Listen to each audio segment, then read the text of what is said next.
ஸ்ரீமதே ராமானுஜாய நமக. ஸ்ரீமதே நிகமாந்த மகாதேசிகாய நமக.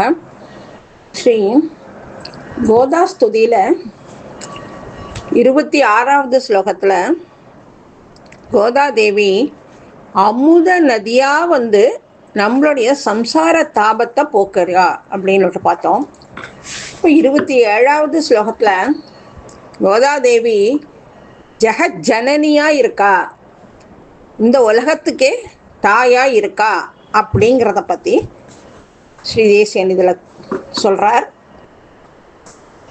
ஜாதாபராதம் அபிமாம் அனுகம்பிய கோதேம் கோப்த்ரீயதி த்வமசி யுக்தமிதம் பவத்யாஹ வாத்சல்ய நிர்பரதயா ஜனனி குமாரம் ஸ்தன்யேன வர்த்தயதி தஷ்டபயோதராபி. என்ன சொல்கிறா, கோதாதேவி நீ எங்களுக்கெல்லாம் தாயாக இருக்க. அப்படியே இருந்தால் கூட நாங்கள் எவ்வளவு தப்பு பண்ணினாலும் திருப்பி திருப்பி நாங்கள் தப்பு பண்ணினா கூட நீ அதை பொருட்படுத்தாமல் உன்னுடைய கருணா கடாட்சத்துக்கு எங்களை இலக்காக்குற. ஆனாலும் இது உனக்கு இயற்கையாக உள்ளது தானே, இதுவும் உனக்கு பொருத்தமானது தான். எப்படி ஒரு குழந்தைக்கு அம்மா பால் ஊட்டுற பொழுது அந்த குழந்தை அந்த தன்ய பானத்தை பால் சாப்பிட்றத கடிக்கும், கடித்தாலும் அவளுக்கு வலி, ஆனாலும் அதை பொறுத்துக்கிண்டு அந்த குழந்தைக்கு பால் ஊட்டுறா.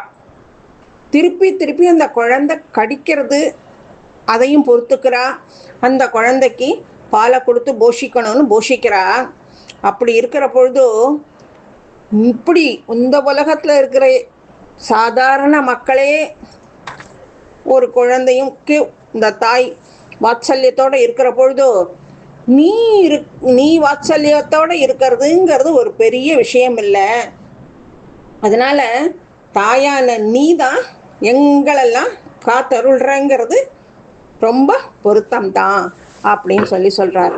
அதாவது எப்படின்னா, எங்ககிட்ட நீ இப்படி கருணை காட்டின்னு இருக்கே, அது உனக்கு இயற்கையான சுபாவம் வாத்சல்யம் உன்கிட்ட இருக்கு, அதனால நீ பண்ற அப்படின்னு சொல்றார்.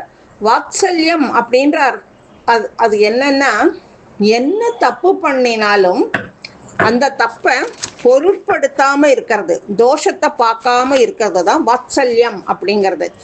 இப்போ ஒரு பசுமாடு கன்று ஈயறது அப்படின்னா, அந்த கண்ணுக்குட்டி போட்ட உடனே அந்த கண்ணுக்குட்டி மேலே இருக்கிற அழுக்கெல்லாம் அந்த மாடு தொடச்சி எடுக்கும், தானே நக்கி நக்கி எடுத்துட்டு அந்த குழந்தைக்கு பால் கொடுக்கும். அந்த கண்ணுக்குட்டிக்கு ஏதானும் வேறானும் அந்த கண்ணுக்குட்டியை குளிப்பாட்டட்டும், அதுக்கப்புறம் நம்ம பால் கொடுக்கலாம் அப்படின்னு இருக்காது.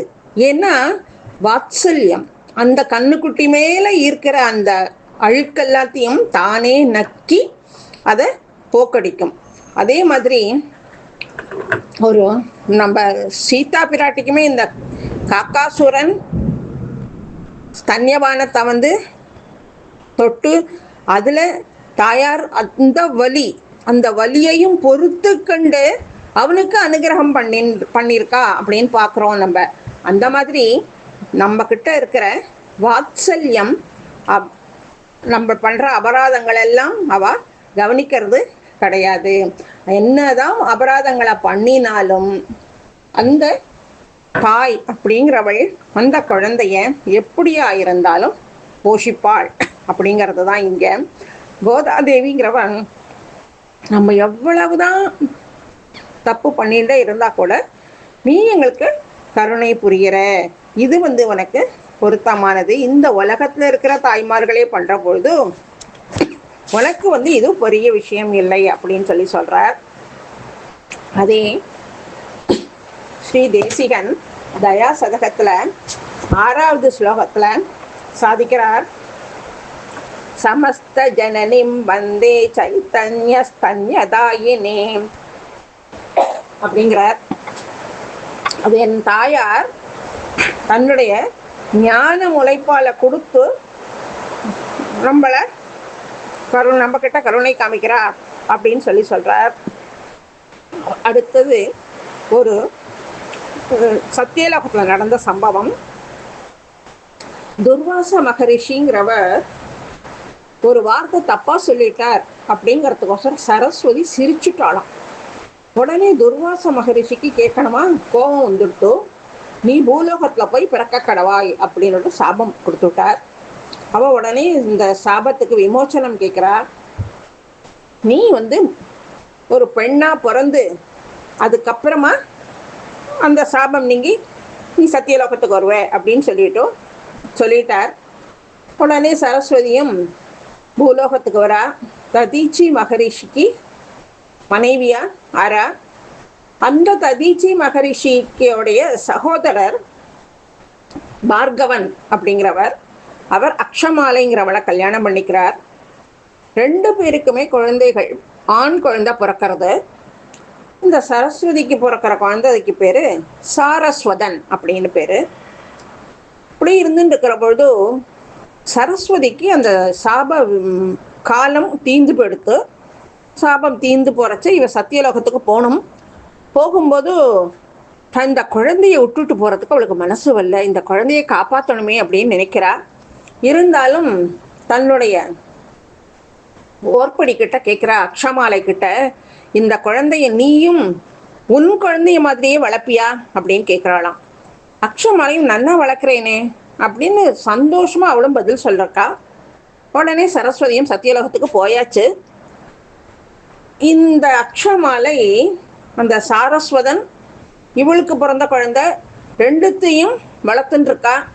ஒரு நாள் 2 குழந்தையும் ஒரே நேரத்தில் பாலுக்கு அழற போது தன் குழந்தைக்கு தானே முதல்ல கொடுக்கணும், கொடுக்கல, அந்த சாரஸ்வதனுக்கு முதல்ல கொடுக்குறா. கொடுத்துட்டு இருக்கிற போது இந்த குழந்தையும் அழுதுண்டே இருக்கு. இதை பார்க்குறாளாம் பெரிய பிராட்டியார். பார்த்து தானே இந்த குழந்தைக்கு பாலை கொடுக்குறாளாம். அந்த குழந்தையும் அந்த பாலை சாப்பிட்டுட்டு அழுகையை நிறுத்திடுத்தோ. அப்போ அந்த ஸ்ரீதேவியே இந்த குழந்தைக்கு முளைப்பால் கொடுத்ததுனால, வாத்சல்யத்தோட கொடுத்ததுனால அந்த குழந்தைக்கு ஸ்ரீவத்சன்னு பேரு. அந்த குழந்தை தான் பிற்காலத்துல ஸ்ரீவத்ச மகரிஷியா ஆயிருக்கார். அந்த குழந்தையினோட பேர்ல கோத்திரமே ஸ்ரீவத்ச கோத்திரம் அப்படின்னு ஆயிருக்க. இப்படி தாயார் வாத்சல்யத்தோட கருணை மழை பொழியிறா நமக்குங்கிறது தெரியுது. இன்னொரு சம்பவம், கும்பகோணத்துல சுந்தர தாத்தாச்சாரியார் சுவாமிக்கும் சுந்தரவல்லி அப்படிங்கிறவளுக்கும் ஒரு கார்த்திகை மாதம் அனுஷ நட்சத்திரத்தில் ஒரு குழந்தை பிறக்கிறது. அந்த குழந்தை பிறந்த உடனே அழணும் மொழியோ அழவே இல்லை, பால் சாப்பிடலை, ஒன்றுமே பண்ணலை. உடனே அந்த சுந்தர தாத்தாச்சாரியா சுவாமி சத்தமாக அழறாராம். இப்படி குழந்தை சாப்பிட மாட்டேங்கிறது, அழ மாட்டேங்கிறதே அப்படின்னுட்டு அழறாராம். இப்படி இவர் அழற பொழுது நீல புடவை கட்டேந்து ஒரு அம்மா உள்ள வராளாம். வந்தா அந்த குழந்தைய தூக்கிட்டு போயிட்டா. ஆனால் அந்த உள்ள அம்மாவை பார்த்த உடனே அவ்வளவு அழகா இருந்தாலும் அவகிட்ட ஒண்ணுமே பேசல. அந்த அம்மா பாட்டுக்கு வந்தா குழந்தைய தூக்கிட்டு போயிட்டா. அப்படி இருக்கிற பொழுது அந்த அம்மா போனதுக்கு அப்புறம் பார்க்குறா அந்த குழந்தைய காணும். குழந்தைய காணமேன்னு பதறிண்டு பதற்றத்தோட இருக்கா. அப்போ அவளுக்கு தெரிய வருது, இந்த குழந்தை கோமளவல்லி தாயார் சன்னதியில, கும்பகோணத்துல கோமளவல்லி தாயார் சன்னதியில இந்த அம்மா எந்த நீலப்புடவை கட்டின்னு வந்தாலோ அந்த நீலப்புடவைய பட்டுப்புடவையை சுத்திண்டு இருக்கான் சன்னதியில, தாயார் சன்னதியில, கோமளவல்லி தாயார் சன்னதியில இருக்கான். பார்த்தா அந்த குழந்தை வாயில பால் விழிஞ்சுன்னு இருக்கான்.